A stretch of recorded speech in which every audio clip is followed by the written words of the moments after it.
மு.க.ஸ்டாலினின் எண்ணத்தில் உதித்ததுதான் நான் முதல்வன் என்னும் மாபெரும் திட்டம். நான் முதல்வன் திட்டத்தின் மூலம் தமிழ்நாட்டில் 2000க்கும் மேலான கல்லூரிகளில் மாணவ மாணவிகளுக்கு பயிற்சிகள் வழங்கப்பட்டு வருகிறது.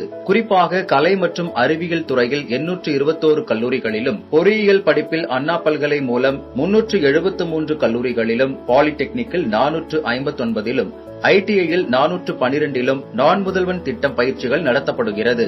2022ஆம் ஆண்டு தொடங்கப்பட்ட இந்த திட்டத்தால் இதுவரை 38 லட்சம் பேருக்கு உலகத்தரம் வாய்ந்த கல்விக்கான பயிற்சி அளிக்கப்பட்டதோடு 2.5 லட்சம் பேர் வேலை வாய்ப்பையும் பெற்றிருக்கிறார்கள். மேலும் உயர்வுக்கு படி, கல்லூரி கனவு, போட்டித் தேர்வு பயிற்சிகளும் இத்திட்டம் மூலம் செயல்படுத்தப்பட்டு வருகிறது. குறிப்பாக உண்டு உறைவிட பயிற்சியால் சிவில் சர்வீஸ், ரயில்வே வங்கி பணிக்கான தேர்வு பயிற்சிகளையும் நான் முதல்வன் வழங்குகிறது. இதனால் 2024ஆம் ஆண்டுக்கான UPSC தேர்வில் நான் முதல்வனால் பயிற்சி பெற்ற 50 பேர் தேர்ச்சி பெற்று தமிழ்நாட்டின்